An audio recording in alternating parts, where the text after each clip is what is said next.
Okay, everyone, for you in the class, people who are watching online or uh, watch the recorded video later on. So last few sessions was highly technical. The ones that need Rust uh, programming language for making application on Solana is optional. However, I strongly recommend you guys to go through to see how a smart contract works. It gives you some idea about business opportunity and entrepreneurship. Also, keep in mind, this is a short class, and we are reaching to the time that send you a questionnaire for reviewing the class. The population of class is not high. We have a low number of students. Also, most of you watching the class online. So please put a little bit of time to review the class so we can get the feedback from you guys. Question from previous classes, homework, assignments, other topics. So keep in mind, there's no final exam for this course. A big chunk of your final project is your final product, which is due in 4 days or 3 days. So I highly recommend to talk to me if you can finish in 3 days if you haven't started yet. But this is a comprehensive project. It includes everything. For you who come in the class, you can just present the class. You don't have to make a video. But for the people who are watching online or the recorded session, you need to send me a YouTube link. So I look at your presentation and give you a feedback. One of the topics that many of your friends did in last year was creating NFT and posting for sale. So it's not just making a picture. So you have to put in the marketplace. It could be the Ethereum or Solana, but it should be posted there. And you need to explain about your NFT, why you think it might have some values in future, what you think is unique, and basically just one page of report on your NFT. If you watch last few sessions, which was for developing over Solana, you can make any smart contract using Solana network. If you watch online training, there's a good amount of resources on how to make a smart application using smart contract on Ethereum. This is much more common. But keep in mind, one of the issues you might face is just Ethereum is updating frequently.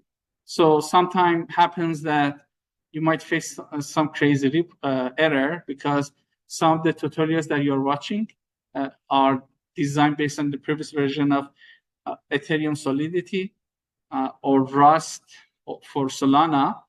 So you might end up getting those errors because your software or your application is not most up-to-date at one. So keep in mind that's the important thing that you need to take into the considerations.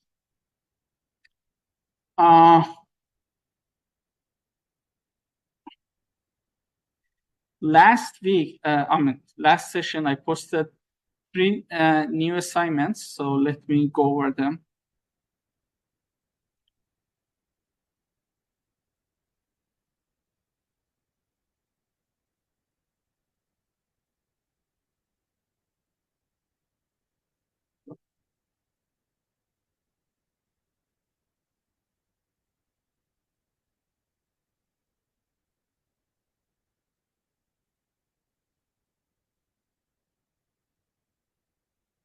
So assignment 8. You need to take a picture from yourself or any random thing.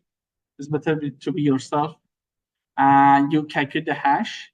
You make a minimum change and calculate the new hash, and then compare them. Tell me if they are the same or there is a differences between them. We did a similar experiment in the class, I think 2 weeks ago, which I took one of your friends' picture and created I calculated the hash of that picture.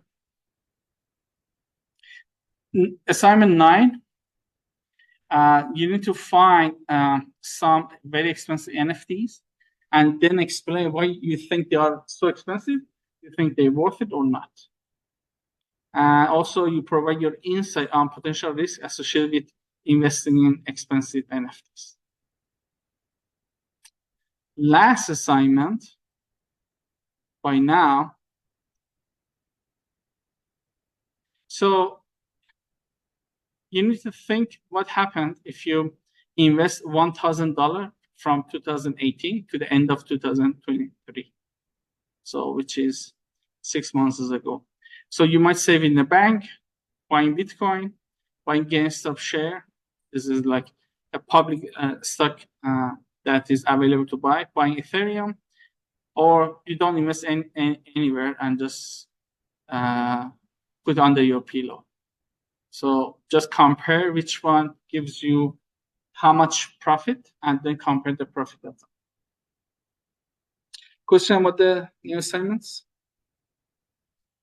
So assignment 10 is about our thought on the last class about inflation and the role of cryptocurrency and blockchain in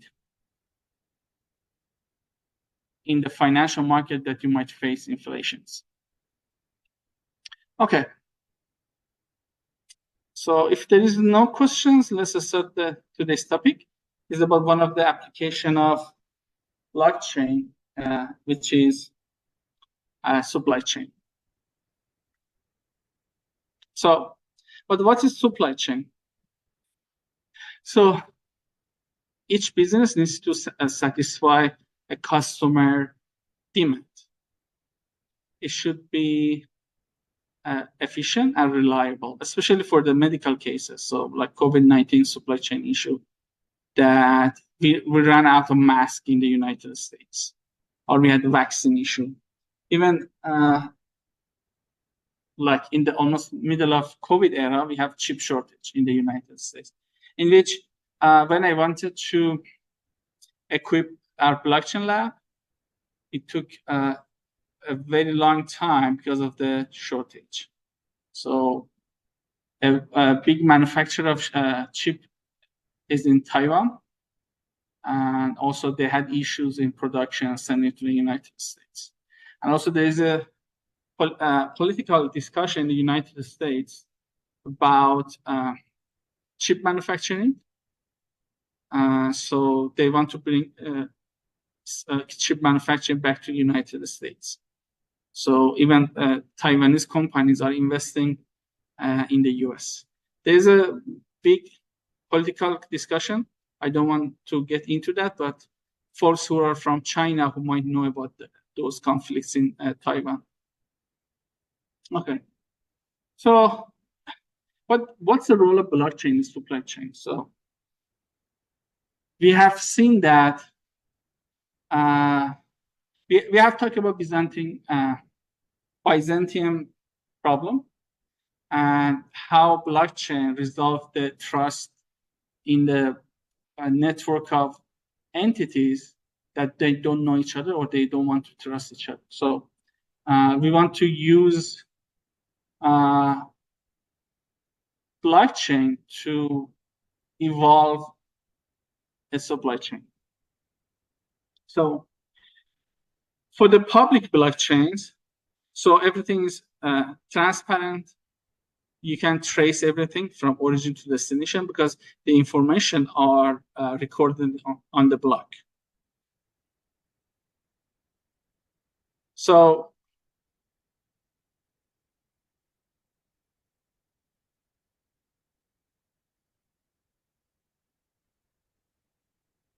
there is some certain challenges. So especially for the supply chain, transparency and quality or reliability are very important. So let's say you get some products in the United States, you want to be sure that about their origin and their quality. Some items might be very expensive. Let's say if you buy a Louis Vuitton bag, which is at least $5,000, so you want to be sure it's made by Louis Vuitton or Rolex watch. On the other hand, some items are not very expensive, but very important, like medical items.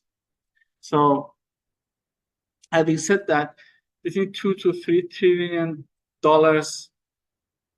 of counterfeit goods are produced every year. And between 10 to 30% of medicine in developing countries are counterfeit. So we even had counterfeit COVID vaccine, which caused a lot of problems in some countries. Actually, my dad got some blood sugar issues after the vaccine. We are not sure if it was because of the quality of vaccine. So anyway, so one of the good things on blockchain, so for each physical item, you can record a transaction or mint an NFT on the blockchain. So that NFT includes the information of a physical item.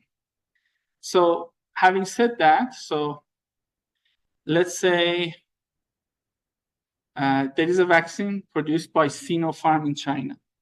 So it has I'm not sure if they use blockchain, but let's say they assign a code on a vaccine that shows that vaccines, let's say, manufactured in Beijing. I'm not sure which company. Sinopharm is a company or is just a general name?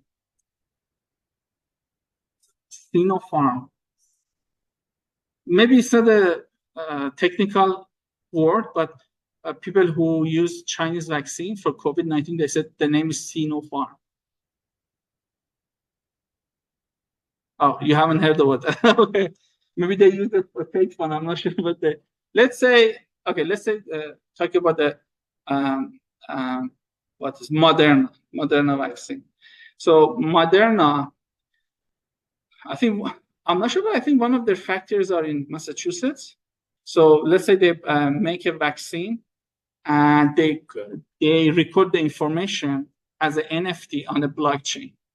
So, and they send the vaccine, let's say, to Brazil. And somebody in Brazil can check the code on the vaccine and see that origin from Massachusetts, let's say to Florida, and then to, let's say, Sao Paulo in Brazil. So he or she can trace the transportation from origin to destination, and everything is transparent, and people can trust on blockchain. So we are talking about a blockchain that you can trust. On the other hand, let's say I create a fake Moderna vaccine and send it to, let's say, where are you from, China? Where are you from? Shanjin province. So let's say I make a fake Moderna vaccine and send it to Shenzhen province. Okay, so you also check the blockchain and you check the code on the vaccine, and you see that the trace of the vaccine should be from Massachusetts, Florida, Sao Paulo, but now you have it. So what you say? So this code on blockchain said it should be somewhere else, but it's in my pocket. So you can trace it back. So today we have an experiment in which we trace tuna. So from origin to my hand, so see if there is a fake tuna or not. Okay, so since we talk about why we trust the blockchain, but since we trust a blockchain, we can trust the information that are recorded on blockchain. So the information that we talk today is supply chain. So information on supply chain could be trustable, and also you can connect it to physical world by intermediary entities who can validate information of physical world and record on the blockchain. And also, it could be some sensors, like IoT sensors, that take information from physical products and encrypt or record as NFT on the blockchain. Big companies are using blockchain and also invest in it. IBM, Microsoft, Google, Maersk, Walmart are among companies who invested a lot on supply chain based on blockchain platform. Questions so far? Also should wait for online, so somebody online might ask questions. So let's just wait 1 minute here.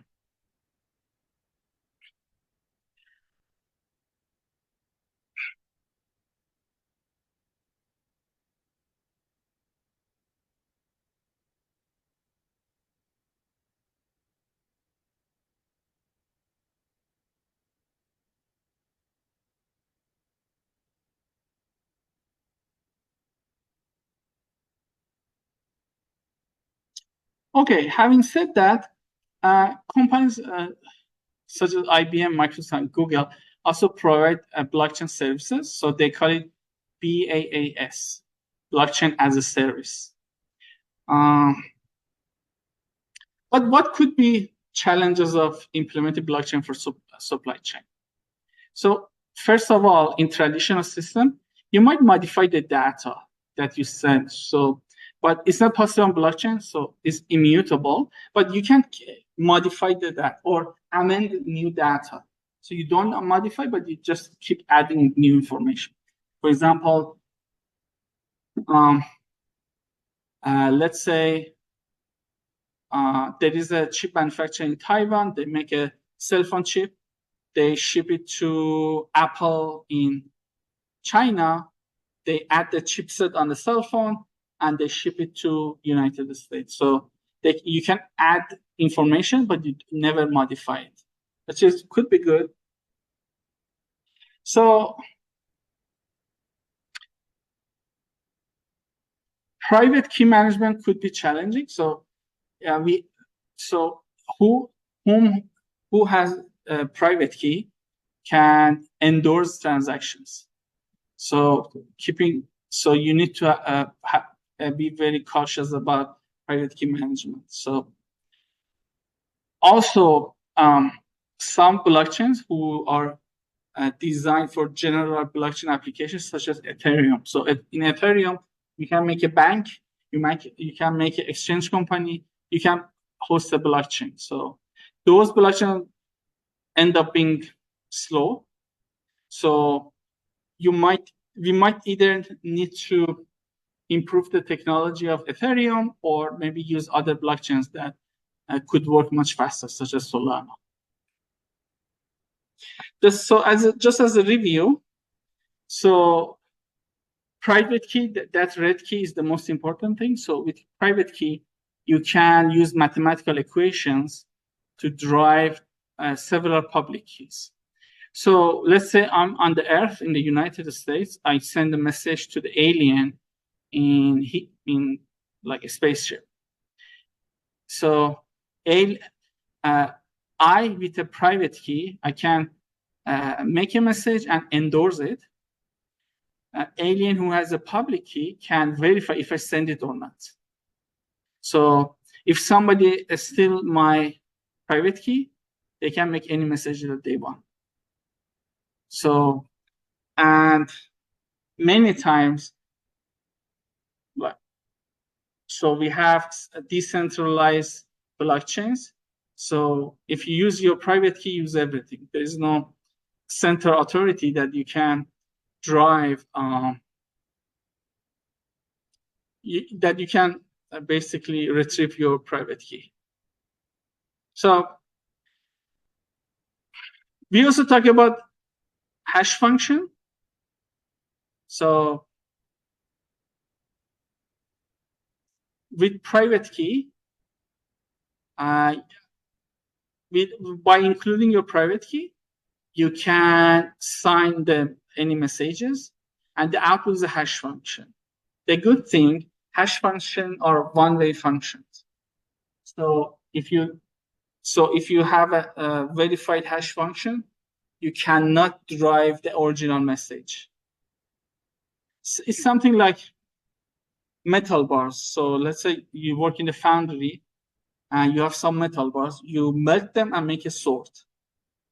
But it's almost impossible to melt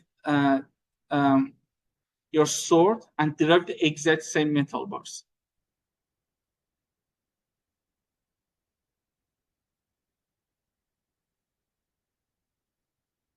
So as I said, one of the methods that you can incorporate supply chain transaction is just encoding each transaction as an NFT and just sending over blockchain. So we talk about examples of how tracing vaccine, Moderna vaccine, would let you to use the original one, not the fake one.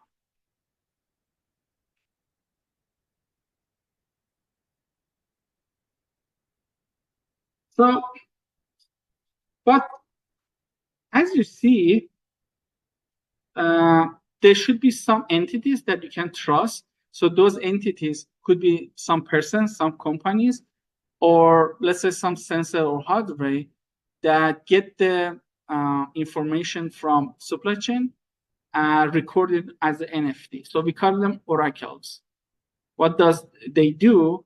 They are entities outside the blockchain that we can trust the information that they record on the blockchain. So one of the business opportunities for people who are interested in the blockchain industry is being oracles. Questions so far?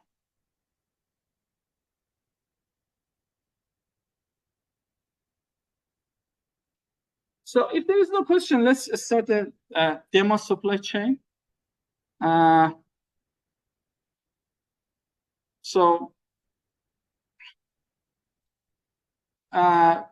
demo is hosted on blockchainsupplychaindemo.com. So it's sponsored with AIT or Air Force Institute of Technology. So it's for education based and adopted from George Levy's project. So let me just copy the link.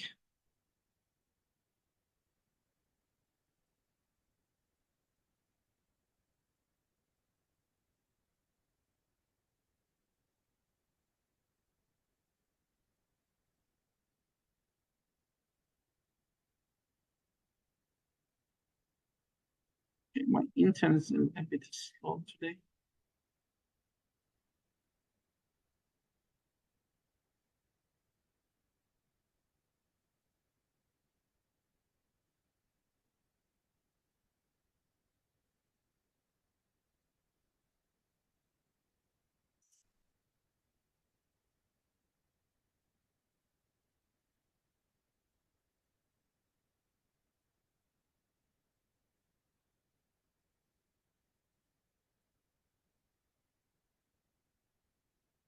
Okay, so this tool is has several sections. So the first section is for your education. So there's a user guide that you can study later on. There is a management section. So transfer asset, update, and dispose. So basically, you create an asset. This asset goes to an supply chain, and finally we dispose that asset. Right? Okay. Let's take a look on this blockchain. So go to real-time dashboard.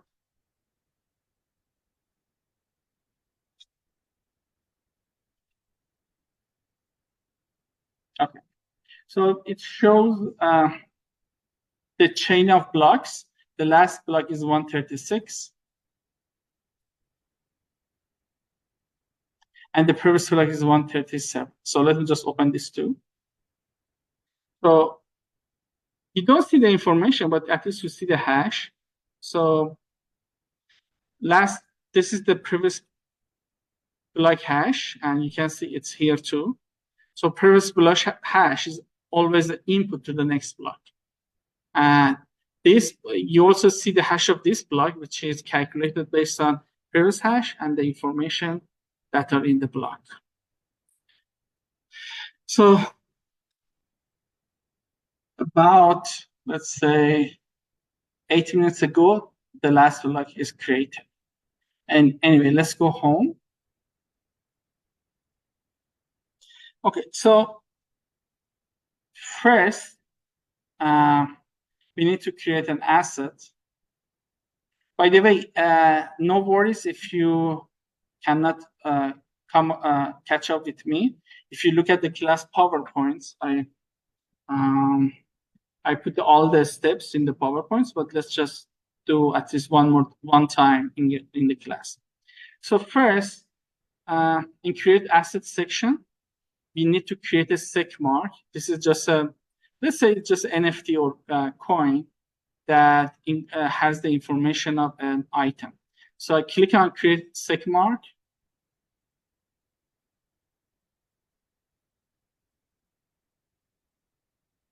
Okay, the asset is created, and you can see this is the NFT ID or token ID, whatever. So YX692, whatever. So I press OK. I go home. So next, I go to the transfer asset section, and I go to authority to component manufacturer. So we want to send an order to a manufacturer to produce an item. So I go to authority. It's similar to previous section, actually. You even see the sec mark here.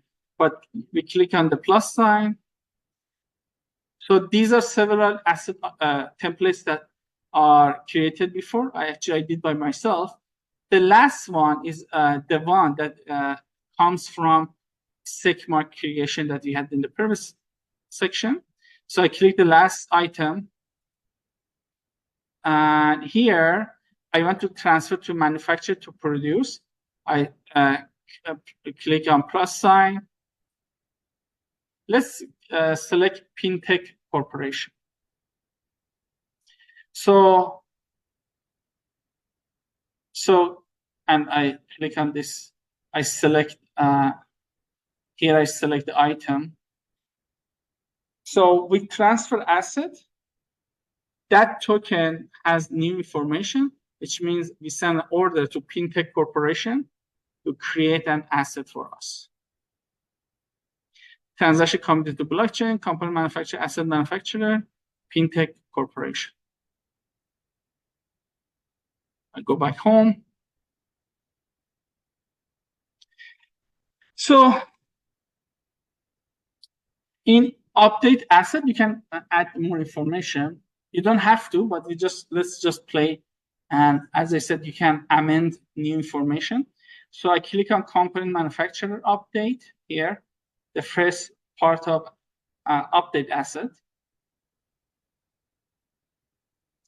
So here is for Shenzhen, but we send the product to Pintech, right?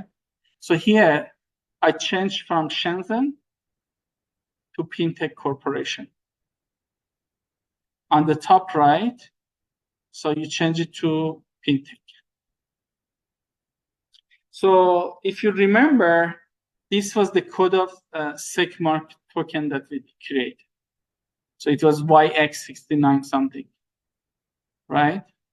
So I click on this pen, and I'm going to update the information. So these are arbitrary, so let's just put some information. For example, pin ID 1, 2, 3, 4, 5, 6, 9, 9, 10, 11, 12, whatever. Product, let's say, seat, name, cozy seat, assembly, this is XYZ, and it's SKU ID 1, 2, 3. Just arbitrary information that I did.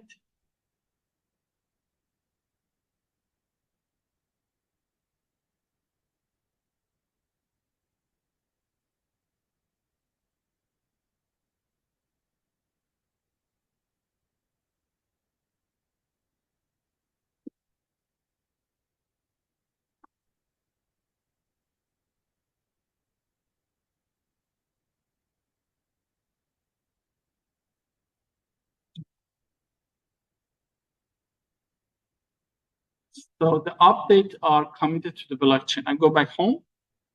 So I'm in the transfer asset section, the second section, component manufacturer to integrator. I click on it.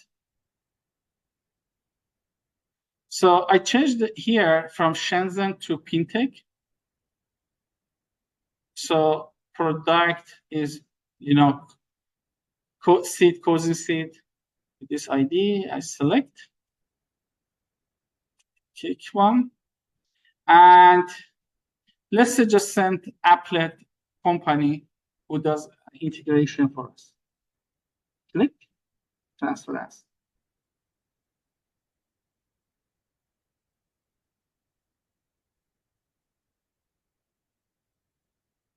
So it transferred from asset from manufacturer to integrator.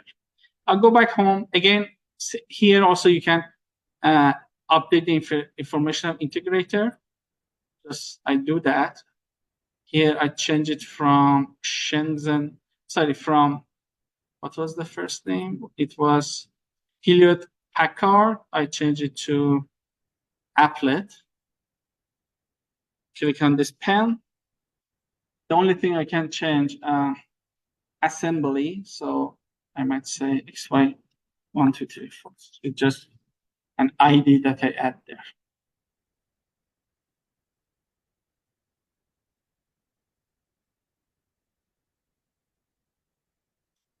Okay. Then I'm gonna go back home. So the next step is supply chain sending from integrator to the Department of Defense. So I click on it. So it was with Applet. What was the product? The Cozy seed. I click, select this one. And then let's say we send it to Navy and transfer as.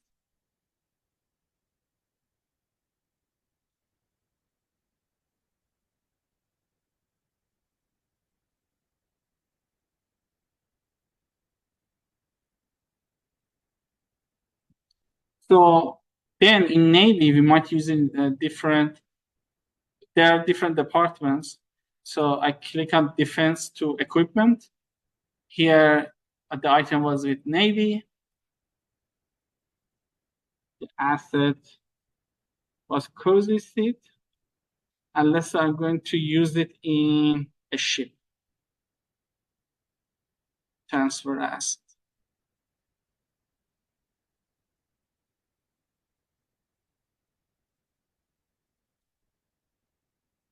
Okay, so before doing the next steps, let's just look at transaction history. So as you see, these are all transactions that I just added. So creating a StakeMark token, assigning a template, so updating the information, sending to integrator, sending to Navy, so on and so forth. So all the transactions are here. Questions so far? Okay. So let's say after a while, the item is end of its age, so we need to decommission. So we send it to decommissioning department to decommission that Cozy seed. So I select the asset from here. So sorry, here I should change it to ship because it was a Cozy seed in the ship. And I select asset decommissioning authority. Transfer asset. So after the item is decommissioned, we need to dispose it.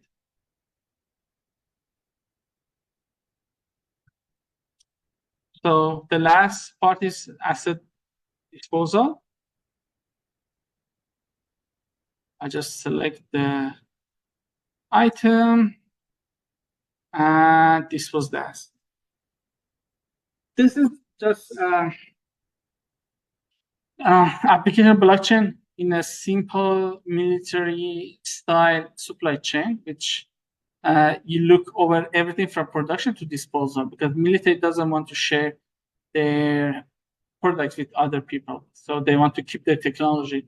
So they need to have a disposal section to dispose any unwanted technology that they have.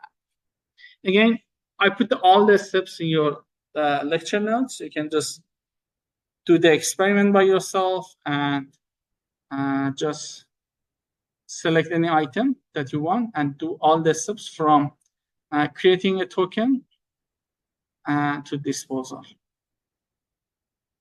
Okay, let's look over more tangible experiment. So have you ever tried Bumblebee tuna? No?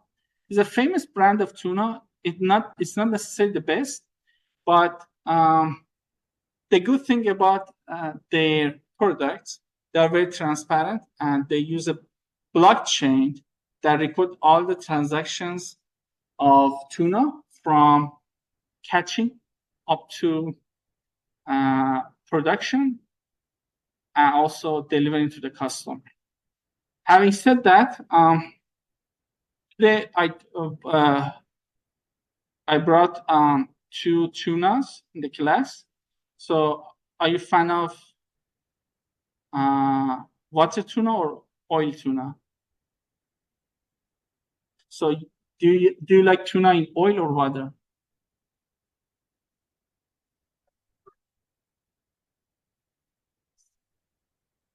So I don't have sashimi here, so I just have tuna. So one of them is in water, one of them is cooked in oil. Which one you want? Oil, okay. So do you look here? This is the blockchain code of that tuna that people on the back.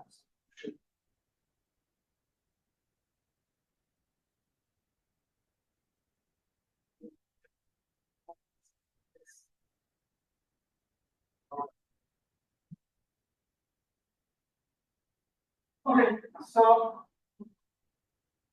one of your friends check the left one, which is oil, and I use the right one, which is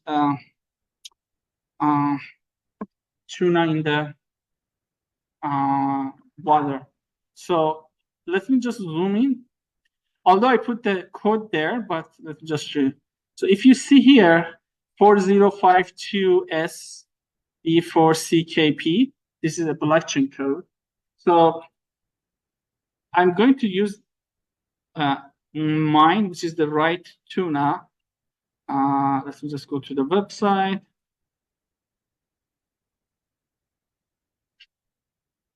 Okay. I'm going to copy the code and see the supply chain of this tuna. So let's just copy. So this section here, I paste and search for my tuna. Okay. So this is the albacore tuna. So 100% albacore tuna. So method of fishing was line.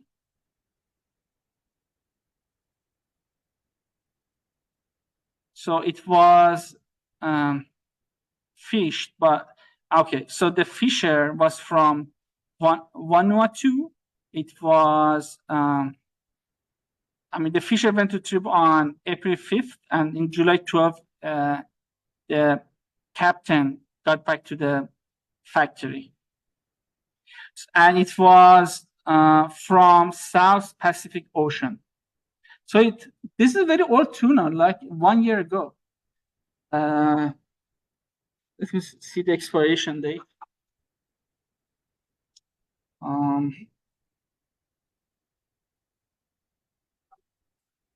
2027, so it's still safe, but it's 1 year old. It's not new. It's not fresh. So the first initial processing was in Vietnam. And also you can see some information about the processing plant. It is in Thanh Hoa province of Vietnam. And they promised to have United States and European quality standards, and it was frozen. And then it was canned in the United States. The line shipped directly to the cannery. So where the canneries, okay, so as you see, I'm as a customer, I have good information, but somewhat limited. Maybe I want to know where it was canned and who bought it in US. So I bought it from Walmart.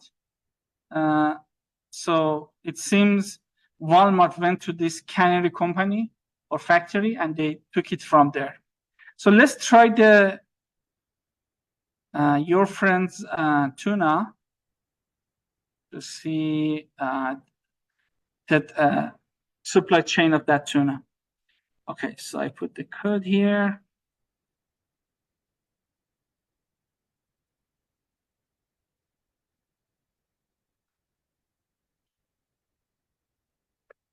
It's same Albuquerque, same shipping fishing method, long line.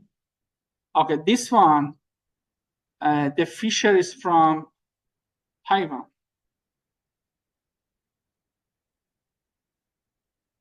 Okay, I don't want to talk about politic things, but it's for me to look controversial. Said Taiwan, but then said province of China.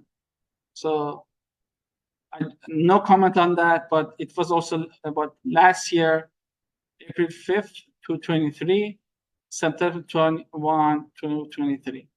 Anyway, I'm not responsible for the information they put there, but it's just how they design their blockchain. So if you guys have issues with the information, you can reach out the Bumblebee company and talk about the information that they posted on internet. But anyway, so it also had the initial processing in Vietnam, and then it's canned in the United States.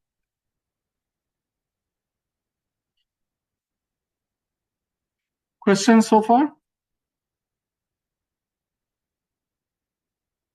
Okay, same for other products, but keep in mind, later today I talk about different types of blockchain. So based on your access, you might access to different type of information. I'm almost sure if I was from Walmart, probably I have more detailed information. I'm a general customer. They just want to show me origin, destination, and maybe where it was caught and how and when it was processed. Anyway, so another item is turkey. So Honeysuckle White is the name of company who supplied turkey to Walmart. So let's just click on here. They also claim that they use information of their farmers and processes over the blockchain. I don't have any turkey with me to check, but you can see that some sort of information, like even you can see the farmers' information. Let me look at this family. So, for example, this is information of a family, I think in Virginia, that they raised turkey and provide for the company that supply Walmart with frozen turkey.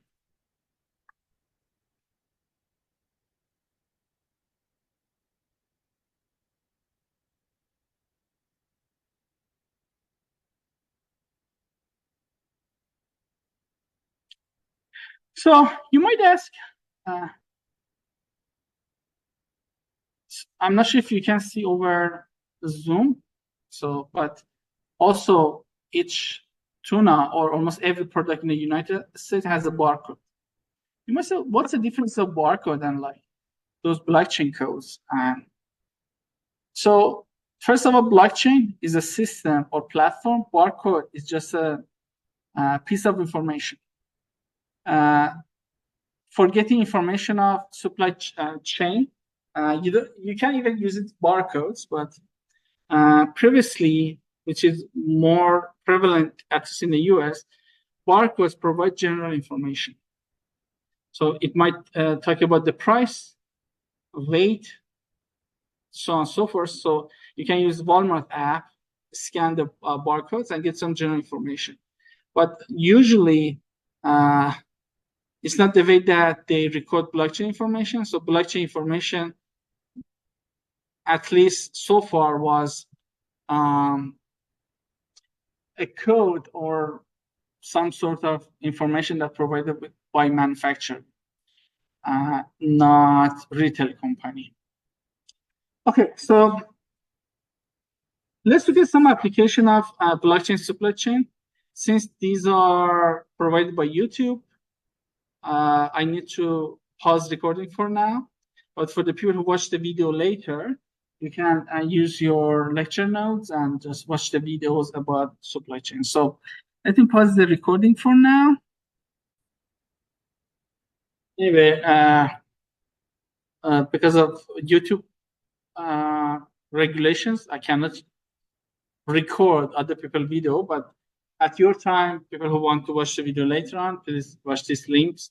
Gives you some insight about application of blockchain supply chain. The most important thing, blockchain brings trust. So, and trust could be a very important asset that if you include in your supply chain, it brings reliability and also trust. Okay, so there is some applications of blockchain for healthcare industry too.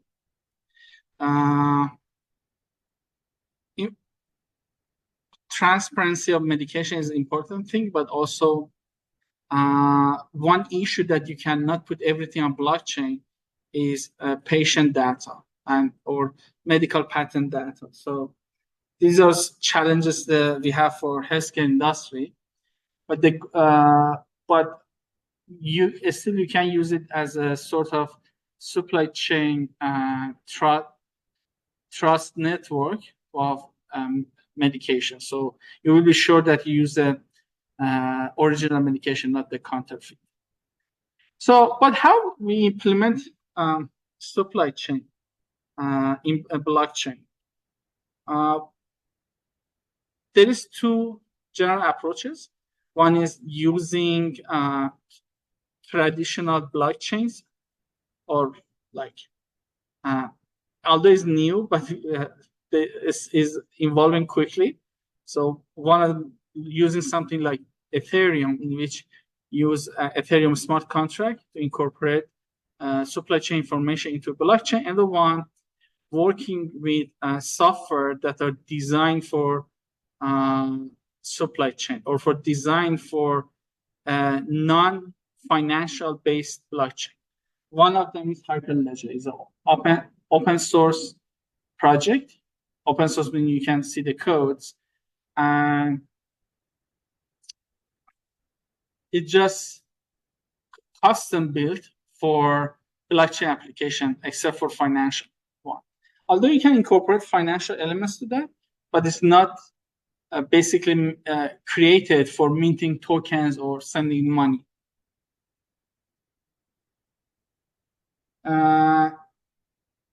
Is a permissioned blockchain, in which means if you want to get information, you should, or if you want to mine the blockchain, you should have a permission. It's not like Ethereum or blockchain that everyone can join.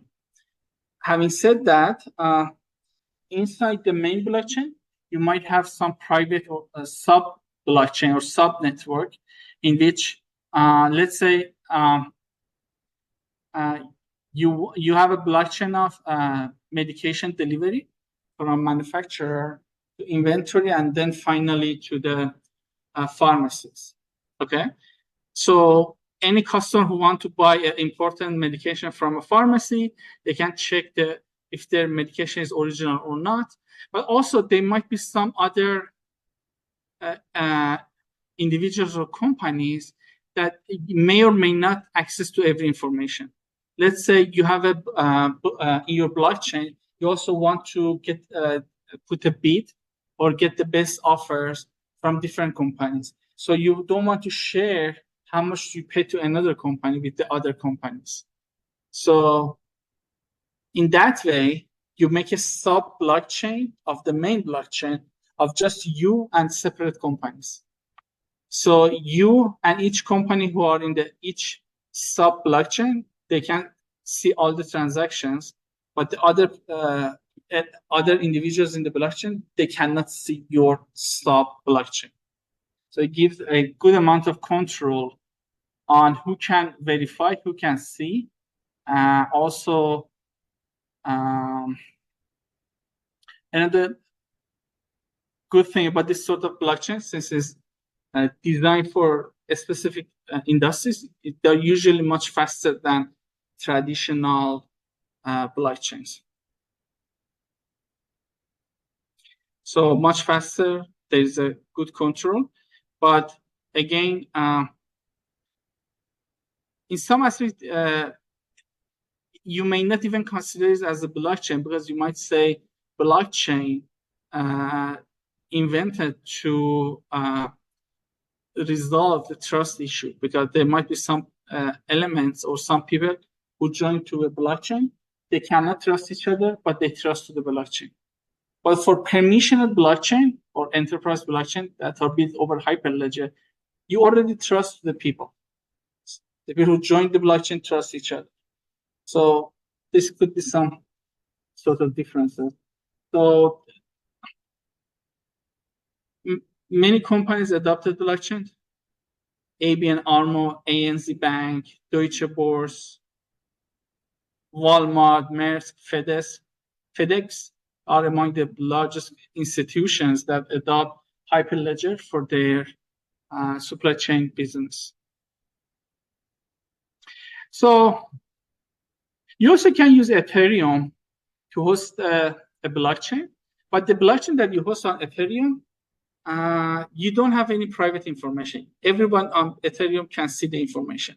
If your supply chain needs to be very transparent, that should be very good, because let's say for having Hyperledger blockchain, you need to pay for expert, you need to pay for the hardware, and everyone who joined need to invest, and you always need to vet the people who wants to join to the blockchain.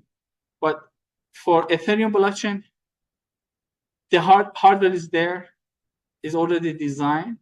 So if you don't mind everybody see your supply chain, that's good. Also, is very efficient for designing smart contracts.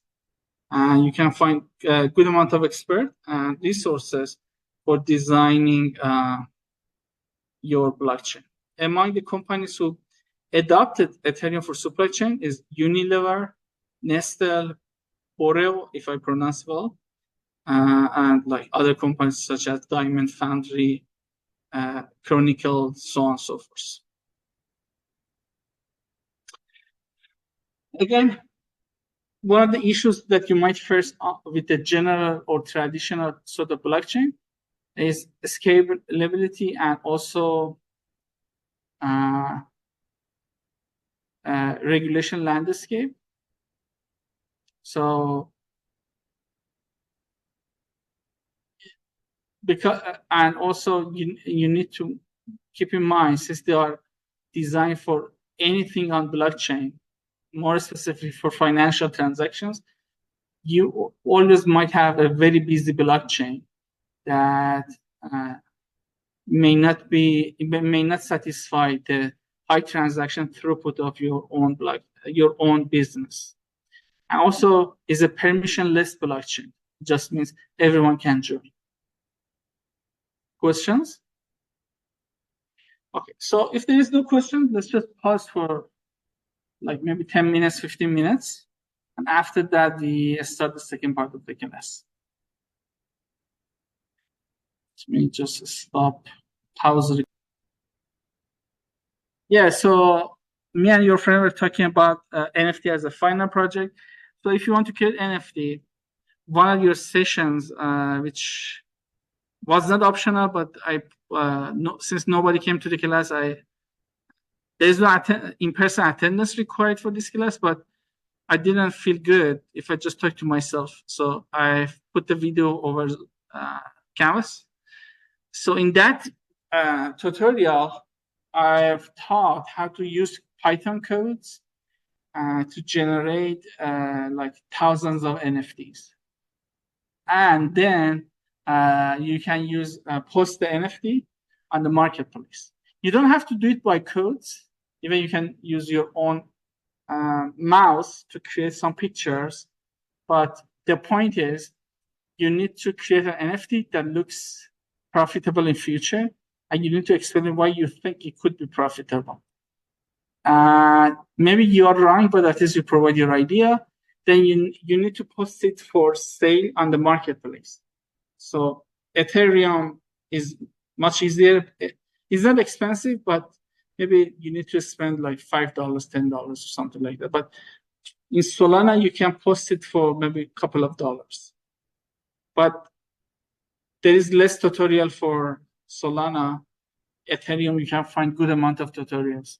So if you are still interested to do NFT and that video looks hard, either watch some online videos, how to post an NFT on a marketplace, or just reach me out.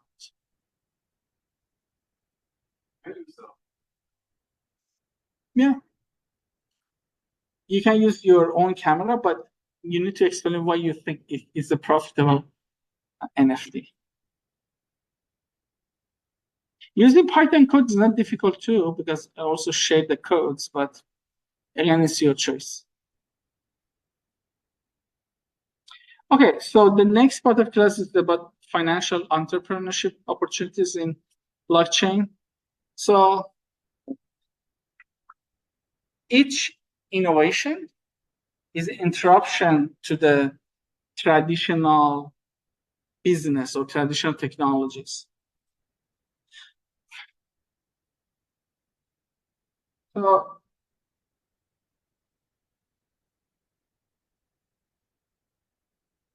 after a technology is successful, it brings some opportunities for economical rent. So just if I oversimplify, it seems like rent, getting money by letting people to use your system. If you keep innovating, it probably brings more opportunity, more success in the finance, also in terms of profitability. There's different types of cryptocurrency technology that there's a high opportunity to get more profit. But keep in mind, there is a life cycle for each technology. I'm not sure if you ever used this cell phone. This is a Nokia cell phone. It was Nokia was the largest cell phone manufacturer in the world, but they couldn't keep up with new interruption, which is new cell phones created by Apple and then Samsung. So the company got bankrupt. So it seems for each innovation, there's a life cycle and you cannot trust forever. So you need to find a good technology early on to join it, get your profit, and maybe you say goodbye. But it's still, if you also can check the companies. For example, if you look at the financial reports of Apple and Samsung, in the US, at least Apple, you can look at 10K and 10Qs. So it's the name of financial report. You can see those companies invest a lot in innovation. Because if they don't keep innovating, they lose the market, like what happened to Nokia. So there is always an equilibrium between money and risk. So usually high profits come from high risk, but there's also a good chance of failure in the high risk. So you need to make an informative decision in which, if you want to invest in the blockchain cryptocurrency, if your investment is too risky, maybe you can get good amount of money, but at the same time you can lose all of your money.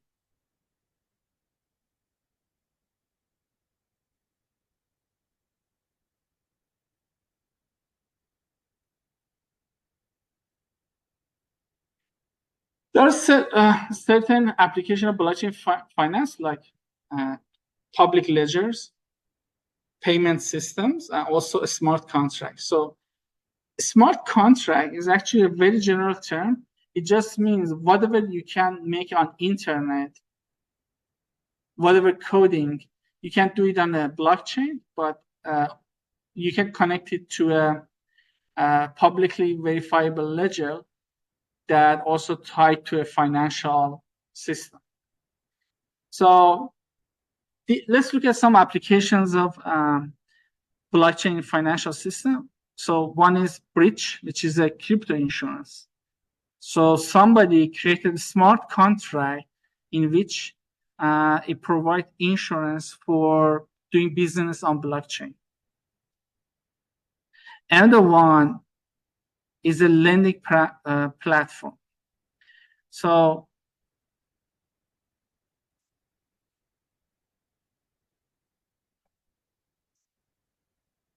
like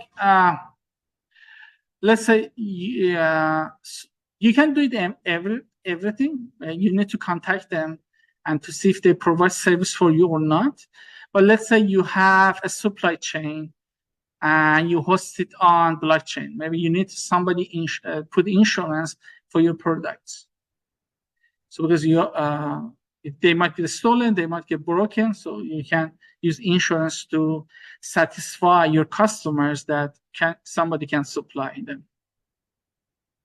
So lending platforms are one of the applications. So we also have something like FDIC type of insurance, Coindex, Cointelegraph, and also Bain Crypto or Bain Crypto.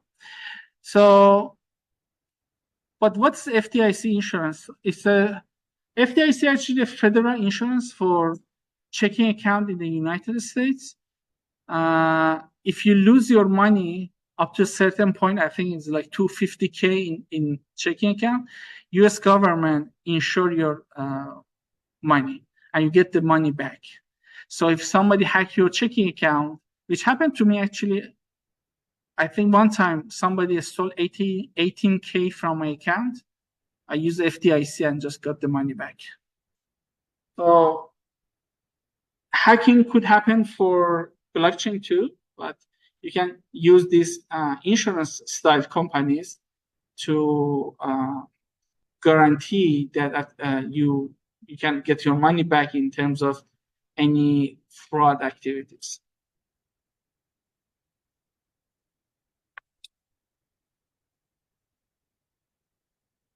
Keep in mind, for any financial entrepreneurship in the blockchain, you also need to look at effects of federal government. So federal government, they look for financial stability, and also they want to protect the public. So, and also they might provide some regulation for illicit activities such as money laundering. So having said that, they provide several, they always update the regulation in the blockchain and cryptocurrency.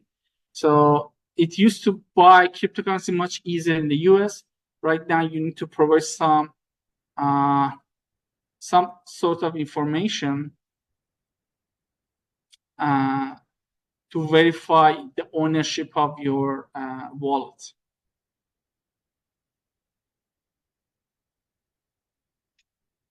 So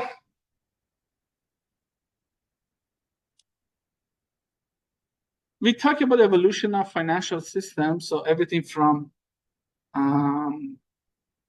Rhinestones up to Babylon, cylinders, coins, paper money that it was invented in China, credit card, and Bitcoin. So all of them are for expediting financial activities and facilitating faster and much better financial transactions. So disrupting technology in finance or artificial intelligence, right now blockchain, cloud computing, and maybe 20 years ago was electronic payment that was invented by Elon Musk. So eBay and Zip company was his inventions in which you could do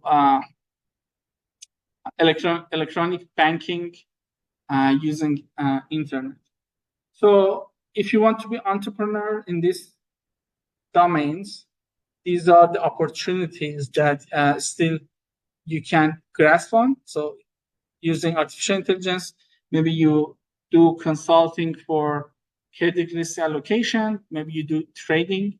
There is some financial institution that hire data scientists to for fraud detection, AI chat boxes, and so on and so forth. Also, later on we have a course. Some of you had it with me before. So cloud computing is one of the current interruptions in this industry. So in finance, debt management and any innovation related to debt could bring some opportunities for you. So look, the growth of debt in the United States. As you see, most of it is for mortgage. Then maybe auto loans, then student loans are the big debt producers in the United States. Probably if you want to do some sort of interrupting innovations, these are the domains that you can focus on. So let's just, as you see recently, there is an increase on any sort of debt in the US. So look at loan types, so credit cards, auto loans, mortgage, so on and so forth.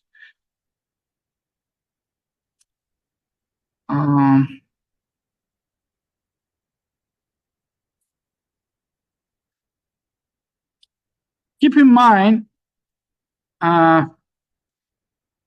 it's not just government. There might be some sort of events or could be international events that affect the financial system. Great Depression was one of them. So it was almost lack of everything in the US or many countries around the world. Great Recession from 2007 to 2009. That was after that, from 2009 to 2014 was the worst year to be a student in the US because there was not that much of job opportunities. And we also had COVID-19 recession. So interestingly, at that time, countries started to print or issue fiat money. Fiat means their own currency, like in the US dollars, in the Europe euro. I think Japan printed out. What about China? Does your government issue money to the people? Okay, maybe they did a good job. So at that time, it caused a lot of inflation in the US and many countries, but people got free money from government. There was not that much of financial activities. So many companies started to create cryptocurrency, and those printed money came to the cryptocurrency and stock market. And also caused a lot of inflation in the cryptocurrency, stock market, and even house market. There is some there are some pros and cons for issuing money. So the government maybe they had a good idea. They tried to let the economy to just keep moving, but at the same time they caused a lot of inflations. But that time,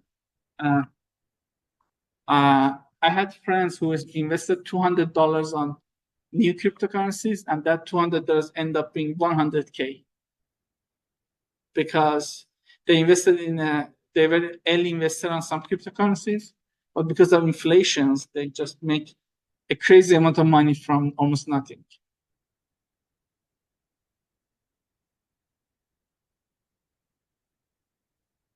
Okay, so for you as a business analyst or data scientist, so these could be some potential opportunities in cryptocurrency and blockchain.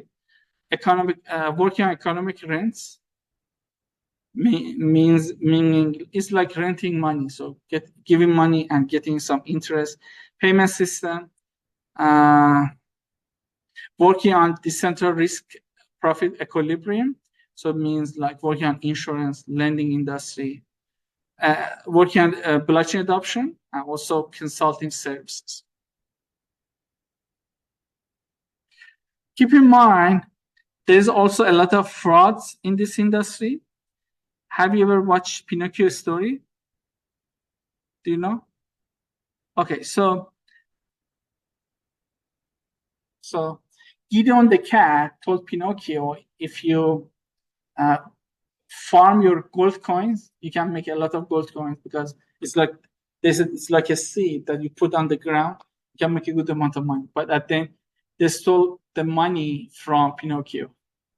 So for the people who didn't watch, let me just play a little bit of it.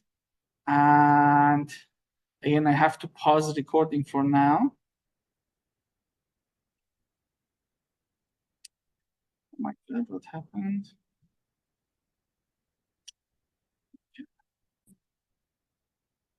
Again, for the people who watch these videos later, so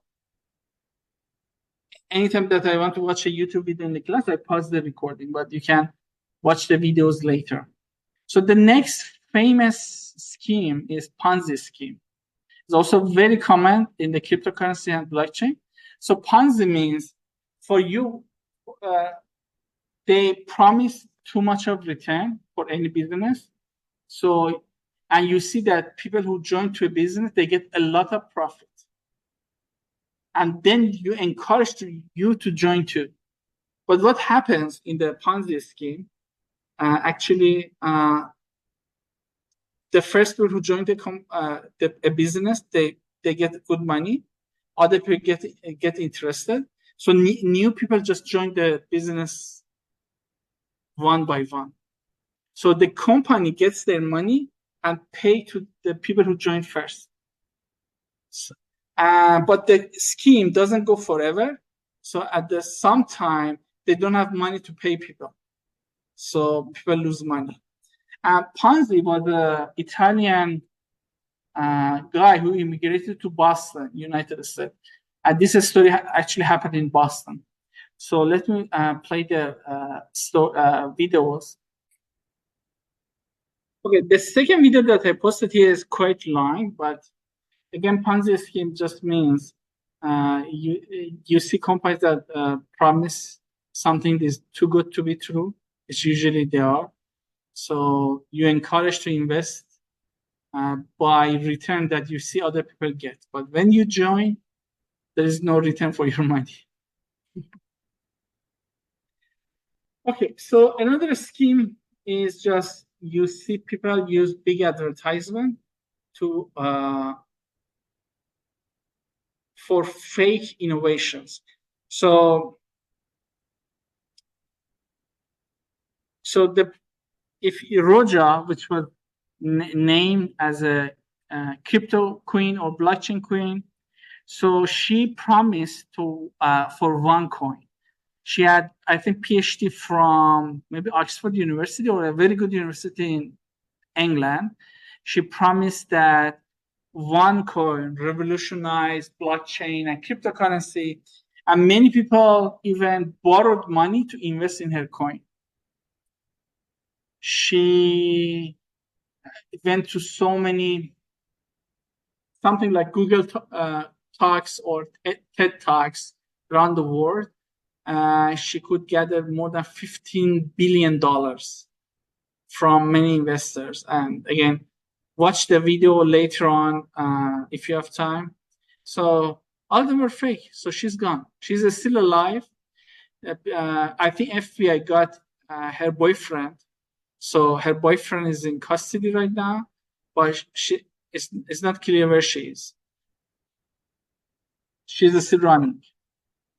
So the bad thing, there were so many innocent but Pinocchios. So there are still many Pinocchios. So I know a guy in Britain who was almost bankrupt, but he saw OneCoin as his last opportunity.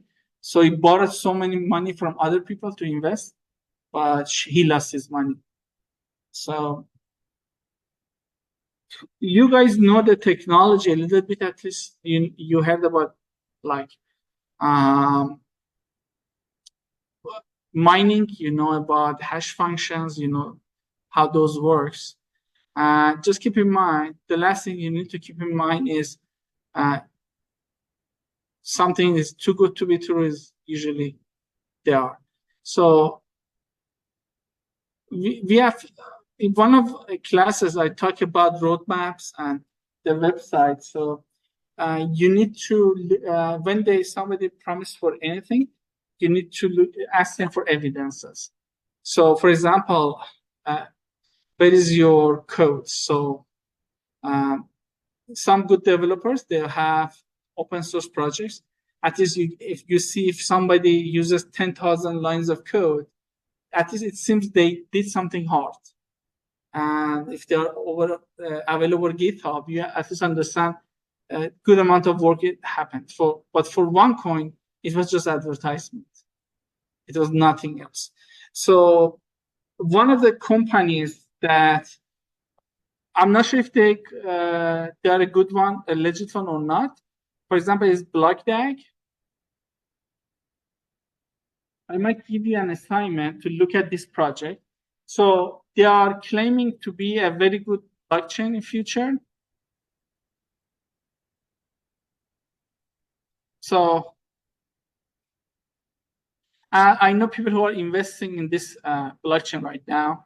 So you can either pre-buy their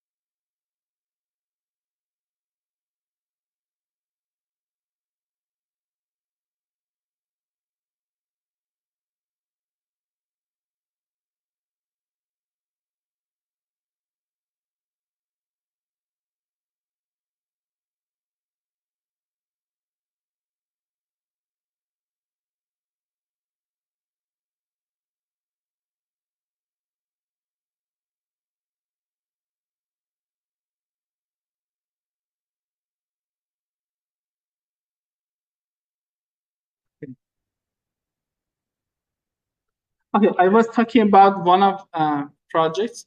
So I'm not sure if BlockDAG can satisfy their promises, but when I look at their website, at least I see that they have some products available, or at least they claim to available. Uh, I don't encourage you to invest, but this is one of the newest promises for innovation in the blockchain. So if you think good, you invest. If you don't think, you don't invest. So yeah, so let me see. So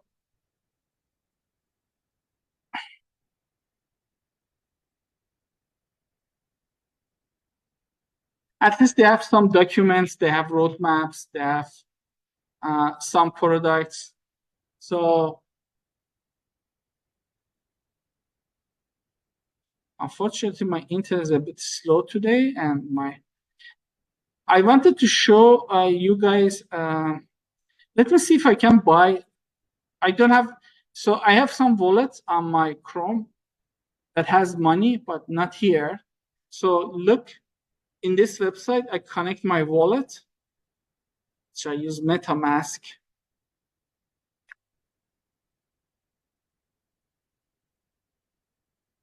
So I don't think I have any money here, but let's see.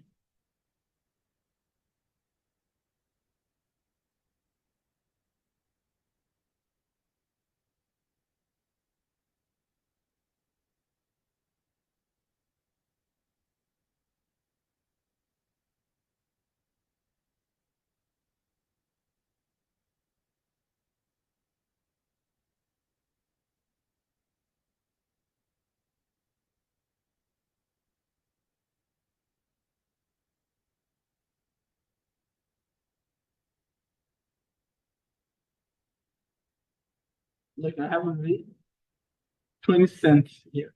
So I cannot buy anything, but anyway. So, okay. If you want, you can buy, pre-buy their tokens right now. What else? You can buy their mining facilities. But again, nobody can guarantee that they are a good company or a fake one. But what at least I can see here, they have some documents, some products. So at least there is some roadmap, some plans that you can read and decide if you want to invest there or not. But interestingly, recently, if you want to get to those blockchain companies, if you want to buy any products, instead of making an account and log in, you can use your wallet, which here I use my MetaMask to create an account and log in. So if I had money, let me just finalize. Got it. Anyway, I can just, if I had money in this account, if I could say, right now, because I don't have any money, so I can buy 0 tokens. But it's one of the ways that you can decide if you want to be a part of that or not.